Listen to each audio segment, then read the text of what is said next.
Ouçamos da leitura bíblica da primeira carta de Paulo aos Coríntios, capítulo 15, versos 1 a 11, onde a palavra de Deus nos diz: Irmãos, venho lembrar-lhes o evangelho que anunciei a vocês, o qual vocês receberam e no qual continuam firmes. Por meio dele vocês também são salvos, se retiverem a palavra assim tal como a preguei a vocês, a menos que tenham crido em vão. Antes de tudo, entreguei a vocês o que também recebi, que Cristo morreu pelos nossos pecados, segundo as Escrituras, e que foi sepultado e ressuscitou ao terceiro dia, segundo as Escrituras, e apareceu a Cefas e depois aos 12. Depois foi visto por mais de 500 irmãos de uma só vez, dos quais a maioria ainda vive, porém alguns já dormem. Depois foi visto por Tiago e mais tarde por todos os apóstolos. Por último, depois de todos foi visto também por mim, como por um nascido fora de tempo. Porque eu sou o menor dos apóstolos e nem mesmo sou digno de ser chamado apóstolo, pois persegui a igreja de Deus. Mas pela graça de Deus sou o que sou, e a sua graça que me foi concedida não se tornou vã. Pelo contrário, trabalhei muito mais do que todos eles. Todavia não eu, mas a graça de Deus comigo. Portanto, seja eu ou sejam eles, assim pregamos e assim vocês creram. Que a graça do Senhor Jesus Cristo, o amor de Deus o Pai e a comunhão do Espírito Santo estejam conosco. Amém. Amados irmãos, amadas irmãs, na sexta-feira da paixão, Jesus gritou do alto da cruz: Deus meu, por que me desamparaste? Na sexta-feira da paixão, Jesus gritou da cruz: está consumado. E no domingo de Páscoa, o anjo anuncia suavemente: não tenham medo. O triunfo não vem de maneira soberba, mas calma, mansa e tranquila. Cristo venceu a morte e bendita a nossa sorte. Acabou. A morte perdeu o seu poder. Um novo dia nos anuncia. Uma nova esperança nos é presenteada. Uma nova vida nos é possibilitada. A vida venceu. Os que trouxeram a morte a Jesus foram derrotados. Tentaram vencer a Jesus através do poder humano, mas não contavam com a vitória do poder de Deus. É verdade. O grito de desespero e dor agora foi trocado pelo cântico de triunfo. Não tenham medo, não se desesperem, não se angustiem. Jesus Cristo foi crucificado, mas agora ele já ressuscitou. A morte não tem mais poder sobre ele. Em nossa vida, somos confrontados com a realidade da morte. Com o tempo, vamos percebendo cada vez mais claramente a realidade de que a nossa vida possui um limite. Talvez comecemos a nos dar conta da morte quando os cabelos começam a esbranquiçar, ou conforme os nossos movimentos vão ficando mais lentos, ou quando começam a surgir dores em nosso corpo que não havia antes. Quantas vezes já escutei algum irmão, alguma irmã dizer: antigamente eu corria, jogava futebol e não cansava nunca. Hoje, só fazer o serviço de casa, ajudar em alguma coisa, já estou cansado. Assim nós vamos descobrindo com o passar do tempo que nós somos mortais. E descobrir que somos mortais significa descobrir também que nós não somos Deus. A eternidade não é um atributo natural do ser humano. Ao contrário, o atributo natural do ser humano é a morte. Ser humano é ser confrontado com a morte e tentar desesperadamente escapar dela a todo custo. A consciência da morte é um fenômeno ameaçador. A nossa vida é envolvida desde sempre pelo mistério da morte, envolvimento que surge através de dúvidas, questionamentos ou até a negação do limite da vida. Talvez você já ouviu aquele ditado que diz: a única certeza que nós temos na vida é que nós vamos morrer. Ou talvez até tenha uma adaptação desse ditado que você talvez também já ouviu, que é o seguinte: nós temos duas certezas na vida. Uma é que a gente vai pagar imposto e a segunda é que nós vamos morrer. A primeira balinha que comprar na vida já vai pagar imposto. Pois é. Em meio à certeza da morte, Deus decidiu nos presentear com a certeza da ressurreição. Cristo está vivo. Aleluia! Louvado seja o Senhor! Jesus voltou à vida, foi ressuscitado pelo Pai na força do Espírito Santo. Sua sepultura permanece vazia, não há corpo em sua sepultura, pois Jesus não ressuscitou apenas em espírito, mas corporalmente. A vida do Jesus ressurreto é uma vida real, completa, em corpo, alma e sangue. Aquela vida que foi arrancada, destruída e aniquilada na cruz, voltou a pulsar novamente, embora, claro, de uma forma nova e transformada.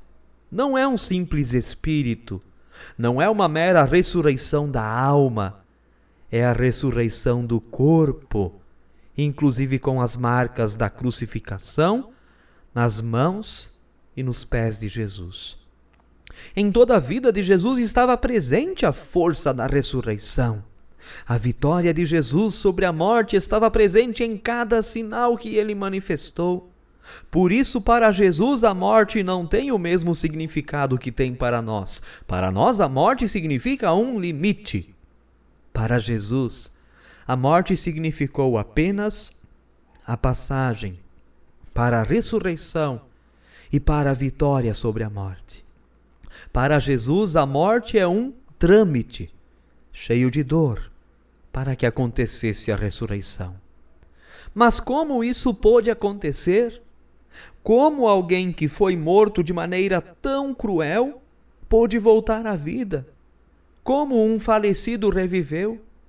Na perspectiva humana, a resposta seria que isso é impossível. Muitos vão dizer que isso não passa de um mito.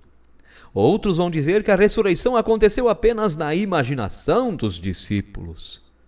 Outros ainda vão dizer que o importante é o significado da mensagem da ressurreição. Mas então o que de fato aconteceu? O que de fato aconteceu é que Jesus de fato ressuscitou. E não foram apenas as mulheres e os discípulos que testemunharam isso. 1 Coríntios 15, 5-6, que nós ouvimos, diz: e apareceu a Cefas e depois aos 12. Depois foi visto por mais de 500 irmãos de uma só vez, dos quais a maioria sobrevive até agora, porém alguns já dormem. Não são apenas um pouco mais de uma dúzia de pessoas que testemunharam a ressurreição. São mais de 500 pessoas que viram Jesus Cristo vivo. E não apenas eles, mas também Lucas, médico e historiador, após acurada investigação, também testemunhou sobre a verdade da ressurreição de Jesus. E, aliás, não apenas Lucas, da Bíblia, mas até mesmo Flávio Joséfo, um historiador judeu, também falou sobre a ressurreição de Jesus na sua importantíssima obra. Recomendo para vocês História dos Hebreus, embora ela seja bem grande. Queridos e queridas, como a ressurreição aconteceu? Não pela medicina humana, não pela ciência humana, não pelos estudos humanos, mas pelo agir de Deus, que foge à compreensão e atividades humanas. Karl Braten, um pesquisador bíblico, diz assim: na perspectiva da Bíblia, o que é historicamente possível é sempre examinado dentro do horizonte de um mundo sempre aberto para a atividade do Deus vivo, diz ele. Conforme a Bíblia, o que aconteceu ou não independe da atividade humana. Ao contrário, depende tão somente do agir poderoso de Deus. E Deus ressuscitou o seu Filho unigênito para a nossa esperança e salvação. A ressurreição de Jesus significa que Ele está presente conosco. A igreja é o corpo de Cristo. Portanto, sim, também a igreja, ou seja, nós, a igreja é a presença do Cristo ressuscitado no mundo em que vivemos a partir do envio do Espírito Santo em Pentecostes. Cristo está vivo. Ele ressuscitou. Isso é Páscoa. O dia de hoje é o dia mais importante do calendário litúrgico e do qual depende a própria fé cristã. Estamos aqui reunidos e reunidas porque cremos na mensagem da ressurreição e confessamos que Jesus venceu a morte. Estamos aqui reunidos e reunidas porque confessamos, conforme o credo apostólico, que cremos na ressurreição do corpo. Estamos aqui reunidos e reunidas porque ensinamos a presença real de Jesus através da ressurreição. No terceiro dia aconteceu a Páscoa. Sobre este terceiro dia começa uma nova história para a humanidade, nos diz o teólogo Karl Barth. Agora também a nossa história não é marcada pelo limite da morte. Também a nossa história não é determinada apenas pela finitude. Também a nossa vida tem esperança. Também nós, somente em Cristo, alcançaremos a ressurreição do corpo, sim, do corpo, e não somente da alma. Essa é a mensagem da Páscoa. É a proclamação de que a vitória já aconteceu. É a proclamação de que a vida já venceu. É a proclamação de que a vida já triunfou sobre a morte. Acabou. A morte perdeu. Acabou. A morte perdeu. O jogo acabou. A guerra acabou. A esperança. Porque Ele vive, podemos crer no amanhã. Jesus venceu a morte e nele nós também a venceremos. Não deixaremos de passar pela morte, mas teremos o conforto da esperança quando precisarmos passar por ela. Gosto muito do hino de Páscoa composto por Martinho Lutero, chamado Christ lag in Todesbanden. Cristo estava preso nas amarras da morte. De maneira única e profunda, nesse hino Lutero descreveu bem e de maneira teologicamente muito profunda como Jesus venceu a morte. Lutero diz assim, olha só: ninguém conseguia subjugar a morte entre os filhos dos homens. Culpado disso é o nosso pecado. Não se conseguia encontrar inocência. Daí logo veio a morte e passou a nos dominar, mantendo-nos presos em seu reino. Foi uma guerra assombrosa quando morte e vida se degladiaram. A vida alcançou a vitória, ela tragou a morte. A Escritura anunciou como uma morte devorou a outra. A morte virou motivo de escárnio. Aleluia, escreveu Lutero. Não havia quem conseguisse vencer a morte. Mas de onde veio a morte? Aí temos que lembrar Romanos 6:23, porque o salário do pecado é a morte, mas o dom gratuito de Deus é a vida eterna em Jesus Cristo, nosso Senhor. Por causa do pecado, a morte passou a dominar o ser humano e toda a criação. Tudo está marcado pela realidade da morte. Mas então aconteceu a guerra assombrosa quando a morte e a vida se degladiaram, diz Lutero. A morte perdeu. A vida venceu a morte. A morte passou a ser nada para o cristão. Tornou-se motivo de deboche. 1 Coríntios 15, 54b e 57. Tragada foi a morte pela vitória. Onde está, ó morte, a tua vitória? Onde está, ó morte, o teu aguilhão? O aguilhão da morte é o pecado e a força do pecado é a lei. Graças a Deus que nos dá a vitória por intermédio de nosso Senhor Jesus Cristo. Por isso hoje é dia de festa. Em uma festa sempre fartura. Na festa da Páscoa celebramos a fartura da graça de Deus. Dissipou-se a escuridão, espantou-se o medo, afugentou-se o inimigo. Celebramos a luz de Deus. Celebramos a esperança, celebramos a vida e vida em abundância. E essa celebração acontece especialmente na refeição da ceia do Senhor, presença real de Cristo sob os elementos do pão e do vinho. Celebremos a fartura da graça, celebremos a esperança da vida eterna, celebremos a vitória de Cristo sobre a morte, celebremos a presença de Jesus entre nós. Quero concluir relembrando a última estrofe do já mencionado hino de Páscoa de Lutero, que diz assim, olha só: nós comemos e vivemos em fartura com o verdadeiro bolo pascal. O velho fermento não deve ficar misturado à palavra da graça. Cristo quer ser o alimento e nutrir sozinho a alma. A fé não quer viver de outro. Aleluia. Irmãos e irmãs, na quaresma inteira nós omitimos o aleluia nas liturgias do culto. Hoje é dia de dizer aleluia a plenos pulmões. Louvado seja o Senhor. Aleluia!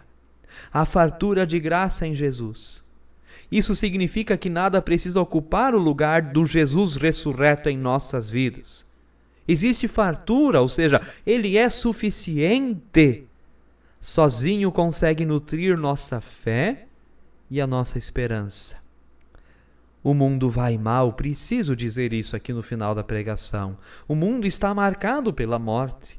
Guerras em diversos lugares com grande perda de vidas inocentes, crise climática com consequências fatais em diversos lugares como nunca visto antes, doenças como a dengue agora e outras ameaçando a nossa vida constantemente, fome, miséria, pobreza. As ameaças da morte, infelizmente, continuam bem presentes em nosso mundo. Páscoa significa também esperança na vida. Por isso eu quero dizer aqui no culto de Páscoa, com coragem, cessem as guerras para que haja vida e vida em abundância. Cesse a exploração predatória da criação de Deus para que haja vida e vida em abundância. Cesse o descuidado humano para que a dengue e outras doenças sejam controladas, inclusive através da vacinação.